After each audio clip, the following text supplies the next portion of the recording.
In this episode of Beast Legends, the team digs up an ancient mystery in the southwestern United States. It's like bad stuff happened in this room. They're searching for evidence of a creature that descends like a nightmare from the sky. You almost feel it. A Navajo legend that forces the team to face death in the darkness. Hopefully this works. And endure the dangers of flight. Beware the monster bird. Let's get out of here. Stories of terrifying monsters are told the world over. Some are myths, but others are believed to be real. Now a team of investigators will track down clues and find evidence for the beast behind the legend. The quest to build the creature, bring it to life, and unleash it on the modern world.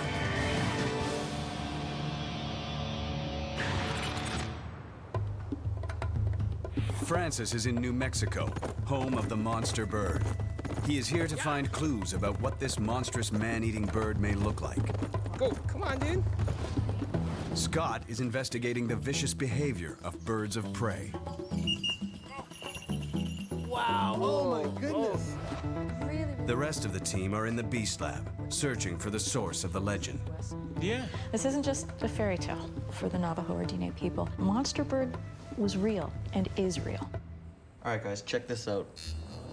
On the lands of the Navajo Nation, on a mountain called Shiprock, a giant monster bird reigns. With 2 hungry mouths to feed, it soars above the desert, hunting for human prey, snatching victims with razor-sharp claws, dropping them to their death. Say Nahale, one who smashes on rocks. It is the monster bird.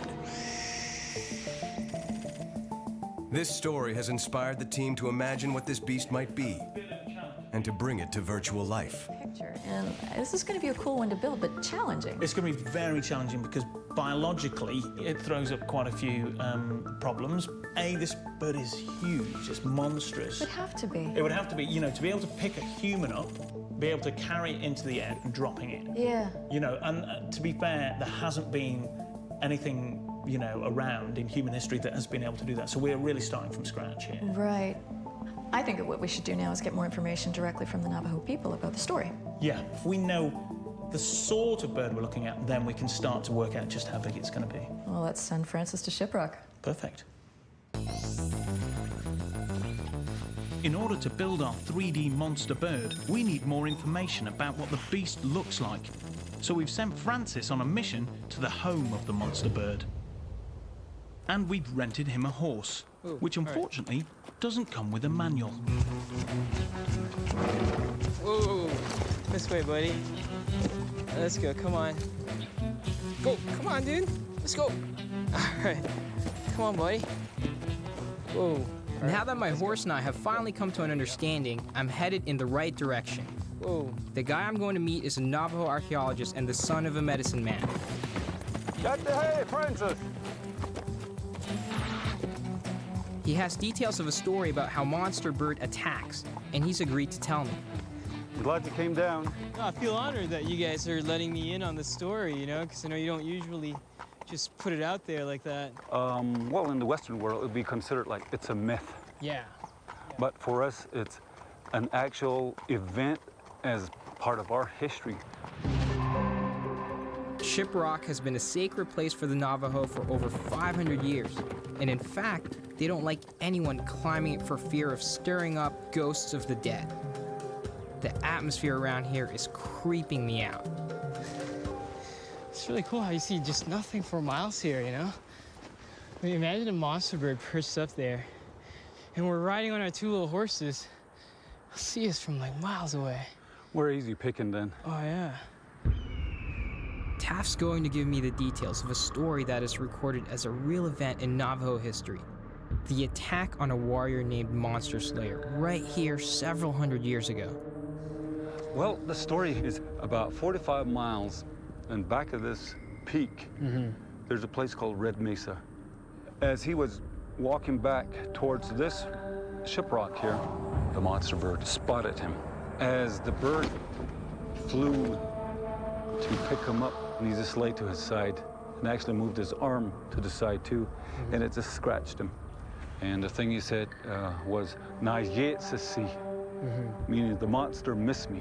Right. And the bird came down and with its claws picked him up, and it was like he just dropped him towards the peak. In the legends, did they ever describe what the monster bird looks like? When something is coming at you, you don't have time to look at the details of what that thing that's going to kill you really looks like. In the history, the way it was described, it was large enough to pick up a person, so it had claws enough to pick you up. So it was a cross almost between an eagle and a condor. Wow.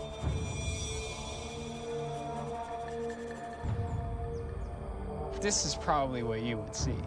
As it's coming towards you. As it's coming towards right. you. Okay, we've got a few leads. We need to look at condors and eagles, and this beast is definitely big enough to carry away a grown man. Now we just have to fill in the details. I feel like I have more artistic liberty that I could take with this thing because there wasn't really that much of a description. I can totally get that, because actually at the end of the day, what it looks like to them is less important than what it actually does in some ways. And in fact, everybody's going to have their own interpretation on, you know, specific characteristics. Eagle, condor, they're two very different birds, but they're big birds. So you can just give us a, you know, a big silhouette bird to start off with, and that will be a start. These are animals that would have been around for, you know, all of human history here, the condor and the eagles. Yeah. They're the largest flying things that the people would have seen. But it's a great place for them to live. The reason that they mention these birds is because this, if you look at this landscape, it's ideal for soaring birds. It's because you've got cliffs for them to launch off. You've got great hot plains for the, you know, thermal activity. You'll get loads of thermals during the day here. Thermals are columns of warm air that rise up from the ground that has been heated up by the sun. Soaring birds use them to hitch a ride up, like an invisible elevator. This is just further proof that Shiprock is the ideal place for a giant bird. We know we need to look at eagles and condors. Let's start with a California condor, the largest bird in North America. Our goal is to get a look at a condor in flight.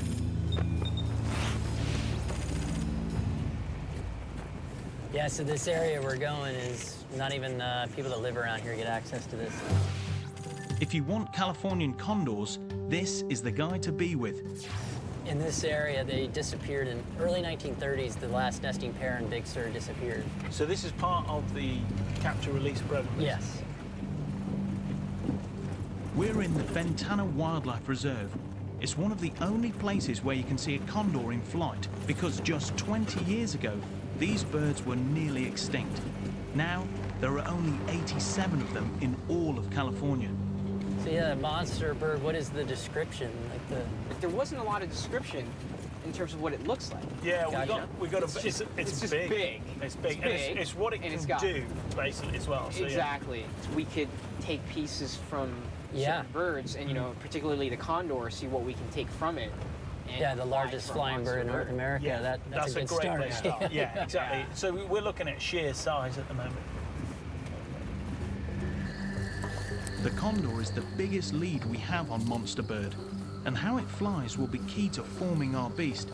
There is no guarantee we'll see one, but something tells me from the stench of dead cow remains that we're on the right track. There's just bones everywhere, isn't there? Crunch, crunch, crunch. There's like a head right there. Yeah, someone that would stumble upon stepped on it. A hiker that accidentally stumbled upon this would think they would stumble upon a horror movie. Oh, exactly, yeah. This is kind of a good way to depict how well they clean a carcass. God, You can there's see. nothing left. You can see they've gone in and they've stripped it from the inside out. I'm starting to think twice about getting up close and personal with this bird. Just when I'm officially freaked out, we hear this insane sound. Whoa. Francis Francis and I are in Big Sur, California, trying to get a look at a condor, but so far all we've found is a trail of dead animals.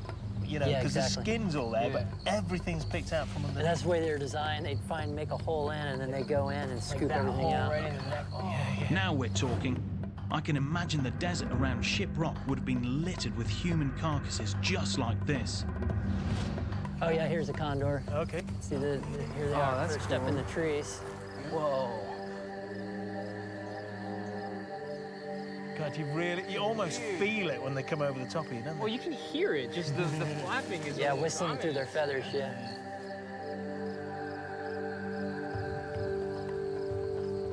Next thing you know, not just one, but 3 condors descend on us. You see that? Like, you see how it's sort of slightly twisting its tail? Yeah. That's cool. No, that's... And in fact, the wings stay pretty rock steady. Yeah. Because, except, like, at the end, it's kind of flares. A little bit of finger action at the end.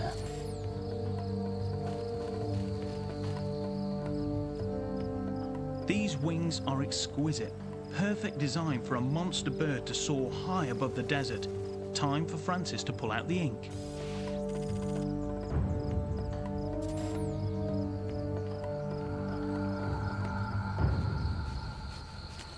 So I think what I really like from the Condor is the wings, but we want it to be more agile, but I think the size is perfect. Then we look, and there's a condor mother feeding her young, regurgitated flesh. Sweet. Yeah, look at that, he's feeding them. That's pretty rare, guys. No one sees that. It seems like the perfect place. Just like the legend, we found some wicked soaring wings, carnage left behind, and monster feeding habits. Wow, that is amazing. I was thinking disgusting, but that could work too. No, it really is cool. All right, I really think we should start with these condor parts. You know, there's some key features you really need to put in there. I mean, they can soar for hours without even flapping their wings, and so they've got to have these long wings and broad wings that are adapted for catching those thermals. The layers on those wings, you know, they've got the primaries, they've got the secondaries, they've got all these layers which create this amazing airfoil.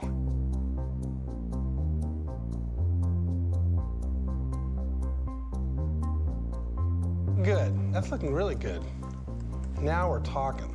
The condor has given us ideal soaring wings, but they aren't hunters.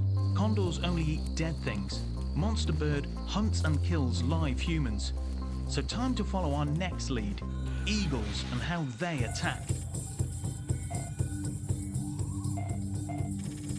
We're going to the coast to meet a champion paraglider who was viciously attacked in midair by 2 eagles. Okay, Francis, we're flying today. So I introduce you to Pat. Patrick's going to be the tandem pilot. So you're going to be the packet on the front of his glider, and I'm going to be flying my solo wing alongside you. All right, so maybe like a little kangaroo in the pouch. Exactly. Nikki's got the chops to get me up in the air. This will show me what it's like to be a bird, and her story will give us some clues about how eagles attack. Steve has agreed to spot us from the beach. When you're actually getting in the harness, you might need to wriggle your butt a bit to actually get in. Otherwise, you could be hanging by your which won't be the most comfortable flight. Yeah, no, I kind of treasure my there. Yeah, so get them in a comfortable place. I'm ready. Let's do this. Okay. Oh, are you leaving your glasses there? Oh, yeah. Nice and casual. So your mission really is to, bar going, holy crap, holy crap, holy crap a lot, is to sort of really get an idea of what it's like to be carried away by a bird. Yeah, well, I mean, I'm guessing with all these straps, it's gonna feel just like if something was grabbing you, except there's no sharp claws or talons digging into me. Hopefully, you'll feel pretty secure underneath there, so yeah.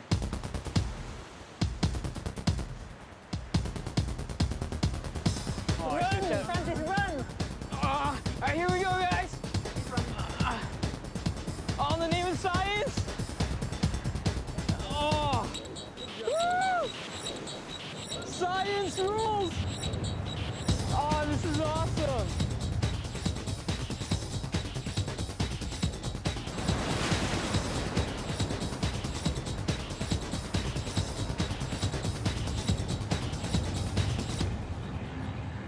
I'm getting a pretty good sense of what it might feel like to be carried away. Now it's time to turn our attention to the story of a bird attack. Flying in Australia in a competition on the Queensland and New South Wales border, and then I heard a screech behind me, quite a loud screech. I recognised that there was a wedge-tailed eagle behind me, and I've flown with them many times, and they've normally been really friendly, really cool. They'll just come along thermal with you, fly on your wingtip. But this one came from way above me and behind. So what happens next? Did they swoop in and try to sort of, I don't know, claw your face out or something? One would swoop in, and the other one attacked, the other one would come down, then they'd peel off to the side and come back and have another go. But they were definitely in aggressive mode because I had 5 big rips along the top surface of the glider, and one of the cells at the leading edge, the open part of the leading edge, was completely ripped out. Whoa! One of them swooped down, and I don't know whether he just misjudged or whether he actually did want me for lunch, but one of them came in from above and behind again and actually hit me on the back of my helmet and then got tangled in the lines in front. Whoa, that's intense. Unbelievable. This is perfect behavior for our monster bird. We need it not only to soar, but to have this dive bombing ability so it can swoop down and attack its prey from out of nowhere. Okay guys, I've just been told that the winds are getting too strong. Patrick's a little worried about Nikki getting blown over the highway there. Copy that, copy that. Francis and I are in Big Sur, California, getting into the mindset of a monster bird. We've been elevating rather than descending. Copy that, copy that. But now we've just got to figure out how to get Francis and Nikki back on the ground. She's having trouble getting the ear tips down to descend, I guess.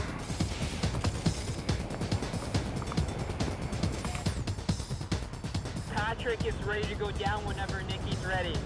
Okay, I'll keep an eye on Nikki then. I assume, Nikki, that you're not going to communicate if you're flying, so and I'll get ready to grab your wingtip.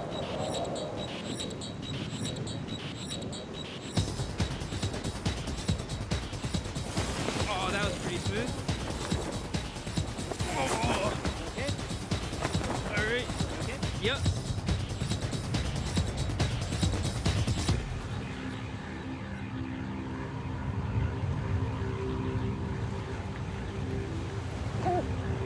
Woo!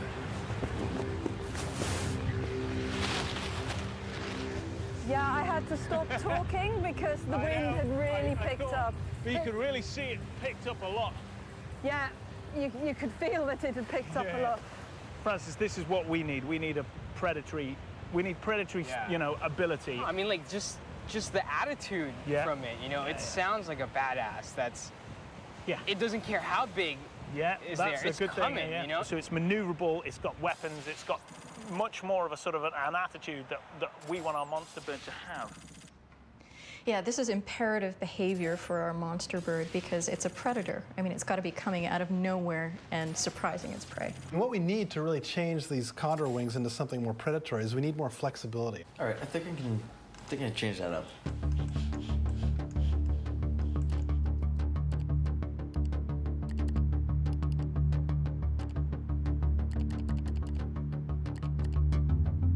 That's looking really good. Yeah. We're about to, okay, I'm pretty sure I'm missing a joint somewhere here. Well, yeah, you need to have the elbow, which is kind of hidden, actually. That's looking better. You need to have that wrist show some flexibility. You need to have it assume lots of positions. Sometimes they can lock their wings straight, but other times they're flapping and bending their wings really dramatically. That's looking better. Yeah, that's looking really good. Yeah. All right, how big is this monster bird? How big am I making this beast? Well, it's going to have to be big enough to carry a human, and that's going to require a little bit of field work. We're going to have to see what size prey a typical raptor can carry in flight, and then we're going to have to do some number crunching to figure out how that scales to something human-sized prey. The monster bird was such a terrifying threat to the people of the desert because it was known to come out of nowhere and slash people's bodies with its terribly sharp talons, and then had the extraordinary power to lift itself and its human prey high onto the cliffs. Scott and Francis are at the Beamer Memorial Conservation Area in Canada to meet a bird trainer who's going to help us figure out how big our monster bird needs to be to lift a man. Hey, Dan. How are you? Good to see you.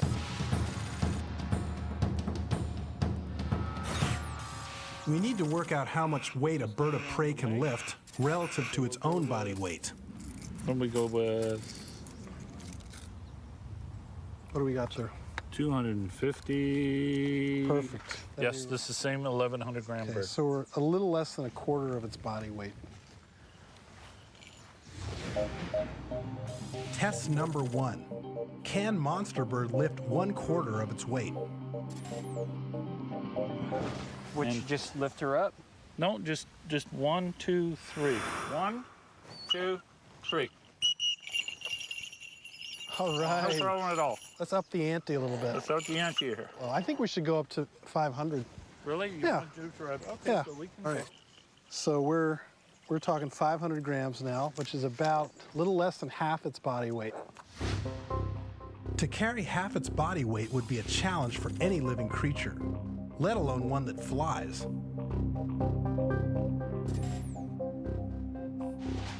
Now get far enough away so we can really... Absolutely. All right. Yeah, that's far. Right, excellent. I'll be shocked if monster bird could carry 3/4 of its own weight. Here goes.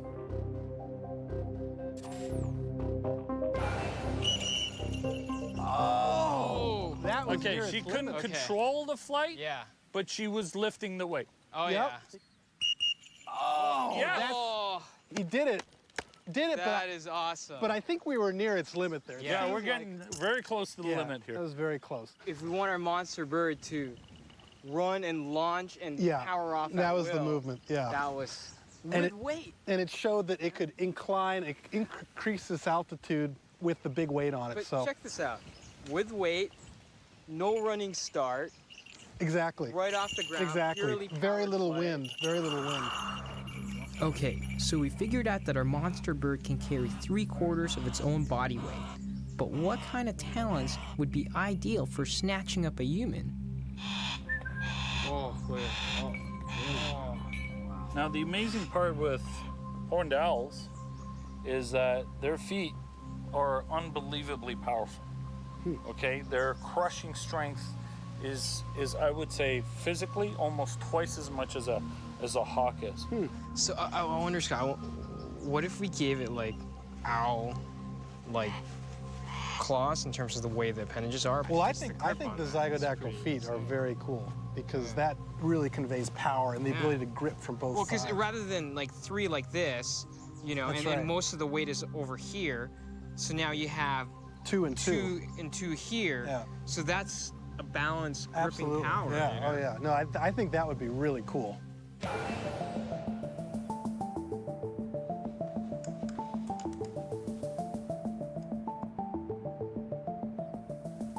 Amazing. Yeah, that's great. Nice. Yeah. Okay. That works totally. Yeah. That's very good. Yeah.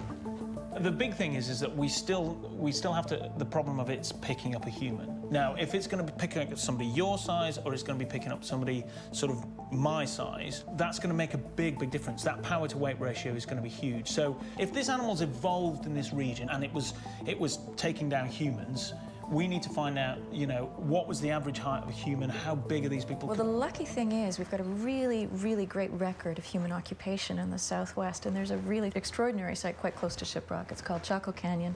Lots and lots of ancient remains, and it's pretty well known archaeologically, so that could give us some information about the size of the people. That's great, because if we get the prey to predator size right, then that's it. We'll be able to work out exactly how big our bird needs to be. Let's go after the prey.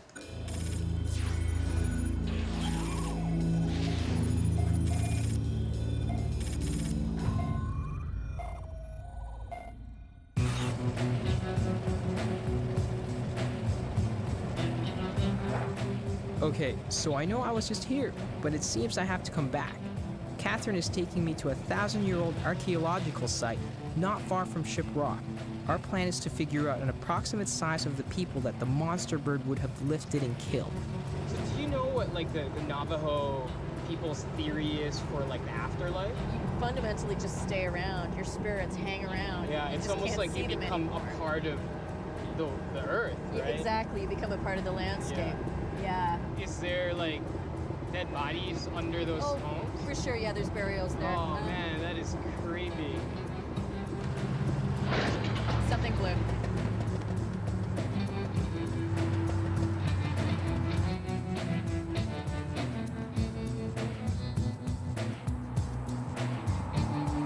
Yeah. I don't think that's good. We're in Chaco County, New Mexico, trying to make our way to the site of an ancient ruin. Did you check the keys out or no? We're hoping to figure out the height and weight of monster bird's prey. It's just kind of the moment where I'm like, I wish Steve was here because he knows cars. He knows cars. But our truck has just died. Our only hope now is to hitch a lift. Oh, good. Hi. I was just driving and then I just hear this noise and then smoke and a lot of smoke and well. Where were you headed? No, it's just see my grandma. So we're trying to get to Grandma Chaco. Was there a video that you could drop us off there? Sure. Good thing Catherine is here to charm us a ride.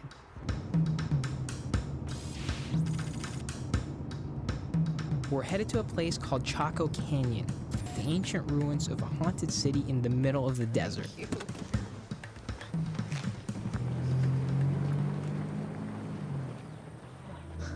So where we're heading is, you see that thing over there that looks like a great big lump? All the lumps and stuff? That is the ancient world right in front of our eyes, so let's go check some of that out. There's actually quite a lot that we need to see. I hope we manage it before we lose the light.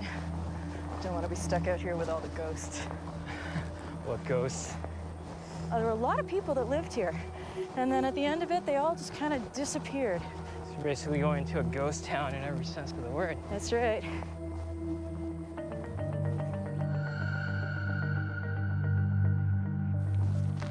Chaco Canyon was a thriving community for several centuries around 1,000 years ago. It's long been seen as a mysterious site. People have often wondered, why was it abandoned? That's awesome. That is one of the best preserved 1,000-year-old sites you're ever gonna find. Oh, yeah. And 600 rooms. Huge. In the 1800s, settlers and archaeologists found it deserted with all the doorways carefully bricked up. The site had been ritually closed down. Everyone had deliberately left, never to return.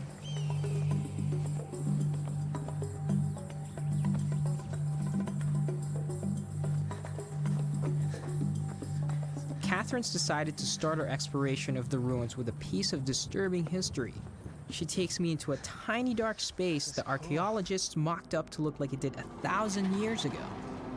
It's kind of eerie in a way, you know? It was such a troubled place. Right. Was it like a lot of internal conflict within the tribe? Absolutely, yeah, horrendous. I mean, you get dismembered bodies, you get people who were clearly ritually killed, sacrificed, all of those different things.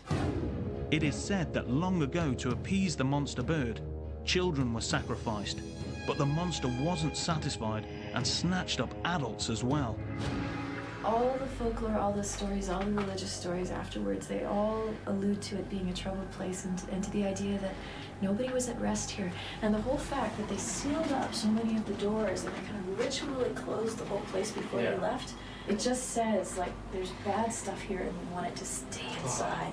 It gives you the shivers because it's like is. bad It stuff is. happened in this room. Let's close it off and forget it's there. Yeah, it's from a bad time. Yeah, it's from a time of monsters. Exactly. Very creepy. Let's get out into the sunlight. Yeah.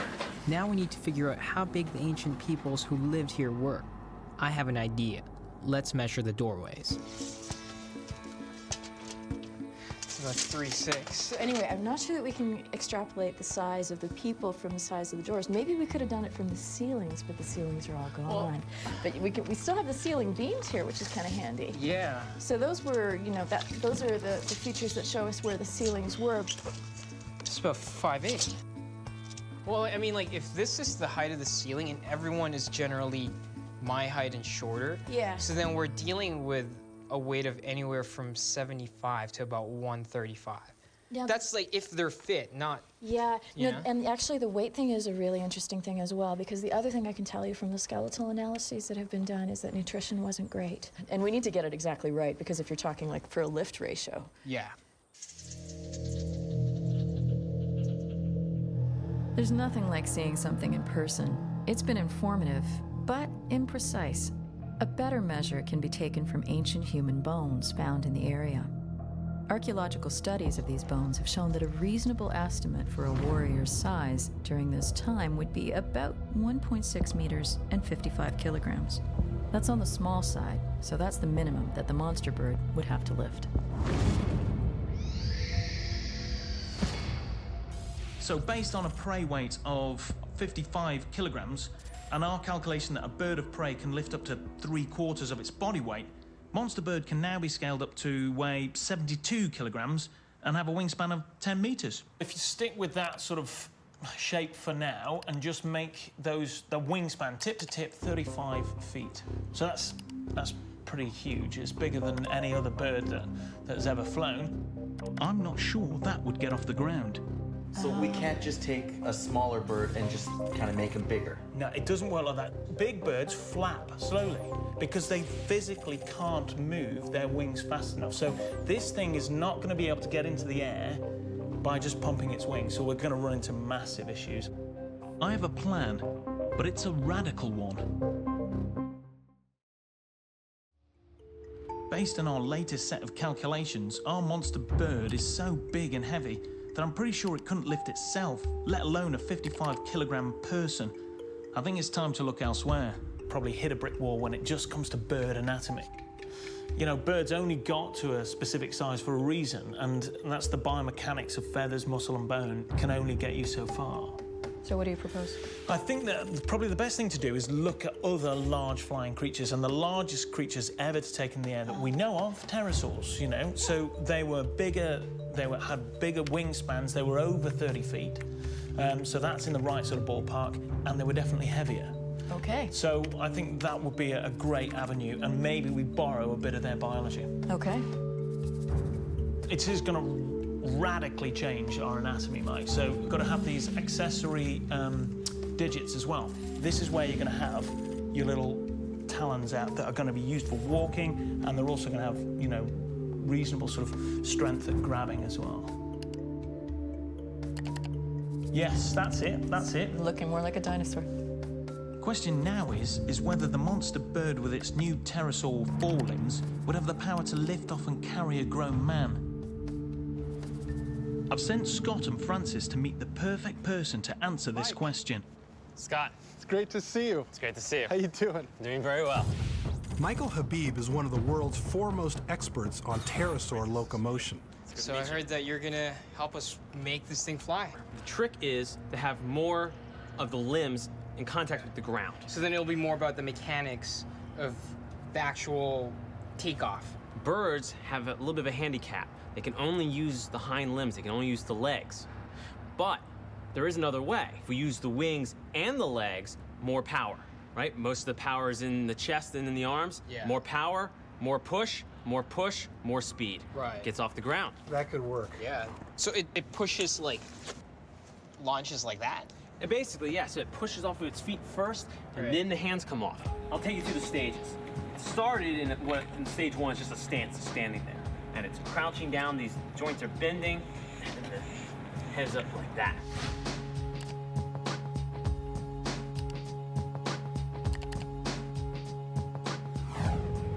Then it falls. It's now lopsided, like it's now lopsided, so the head would actually be pointing down a bit. Okay.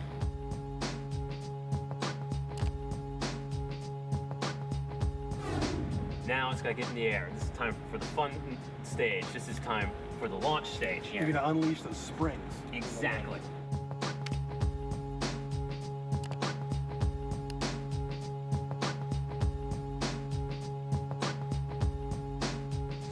Not only something that allowed the animal to carry off a 120-pound person. You're gonna get something that's bigger, faster, a good deal meaner. Okay, I'm really excited to just put it all together.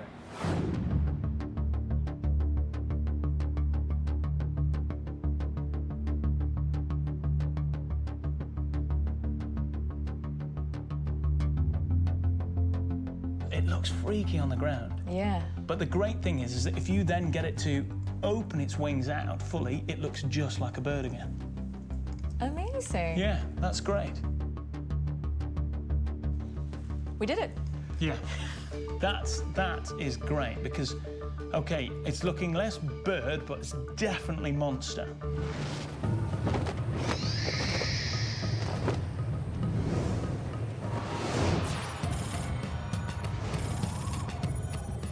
Now that we've figured out how big our monster bird is and how it gets off the ground, it's time to fill in the details of its beak, head and eyes. Of all the birds we've seen, the condor seems to be the best fit to give us these details. They're menacing and prehistoric looking, but we have to get up close this time.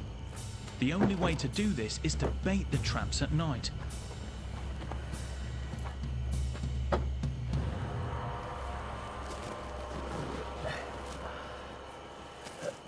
You ready?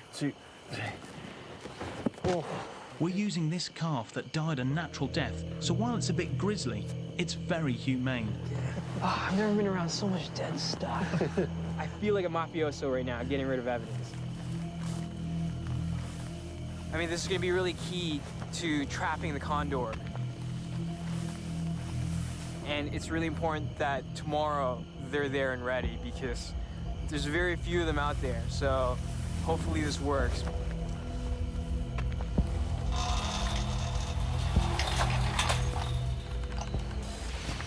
Yeah, we do this at night so the birds don't associate us with food. So it's really critical. They go to bed like we do, they go find a treat. So it makes it a little spookier, but it's better for the birds. We've reached the cage, and now we have to place the dead calf inside to lure the condors in. If the bait lures a condor, a biologist will shut the cage. Just to make sure we trap one, we're going to put out a few rodent appetizers.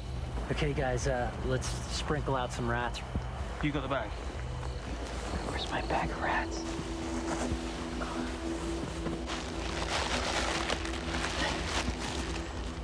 Just round the carcass. The condors will be happy, but I'm officially grossed out, and I'm starting to hear things that go screech in the night. Oh, let's get out of here. Francis and I have returned to California for the final details of our monster bird. The cage we baited with a dead calf has done the trick. A large male has been trapped in the cage, and Joe is giving us permission to get our hands on it, if he can catch it first.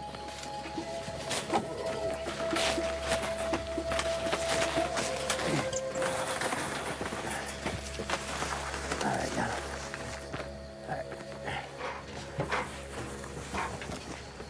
This guy, we want to get that head under control. Okay, there we go. Okay. There you Oh yeah, he knows all about it. Yeah. Fair dues. He's a lot bigger. No, you're all right there, because you pin them together. Yeah. 1, 2, 3. Hooking over. Good job. Okay. Thank you. Okay, you got it. Okay. Just look at his head, looks so freaky. It's just a weird looking head. Yeah, that's what I like about it, though, you know? It's so built for digging into carcasses and just...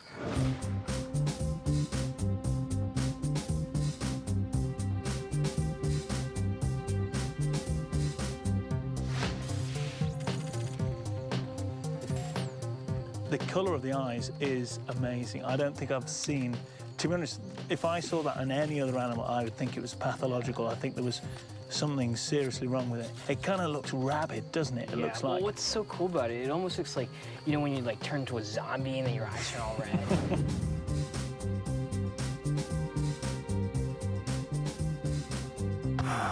You know, I kind of like the furry neck thing? Like, what's the deal with that? It's literally So like they a can hood. It's almost flare like a out? hoodie. Like when you wear a hoodie, they can bring it up almost like a hood and literally retract their head into it. And I've seen them in downpours just. And even in the snow, you see icicles hanging off them, you know, and you'll see water that's or kind ice of dripping right off badass. the I thing. kind of want to work it in conjunction with the neck part. You know, going in onto that. You know, Joe was mentioning that it can retract his entire head. Imagine from far away if this was standing on top of Shiprock. Like that. Now we have everything we need, and I've come full circle. What started out as a silhouette in Shiprock can now become a fleshed out beast. My plan is to make a fully detailed to scale graffiti version of Monster Bird.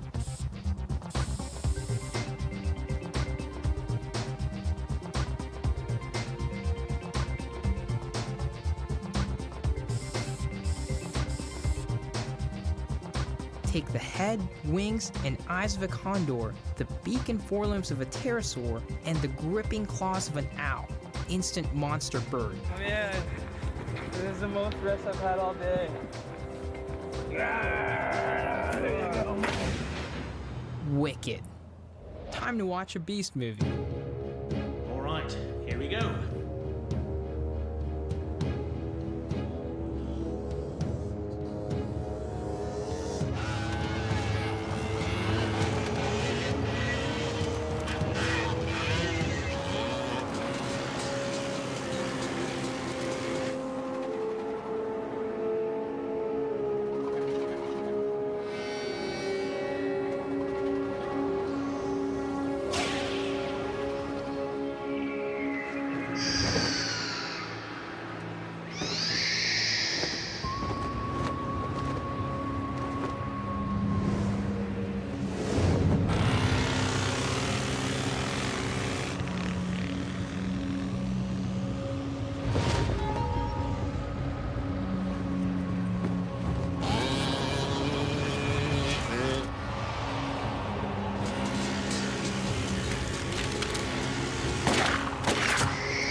But it's so good. You know, it's a monster bird as opposed to just a great big bird. The key to building this beast, figuring out how our monster bird can both soar and dive bomb.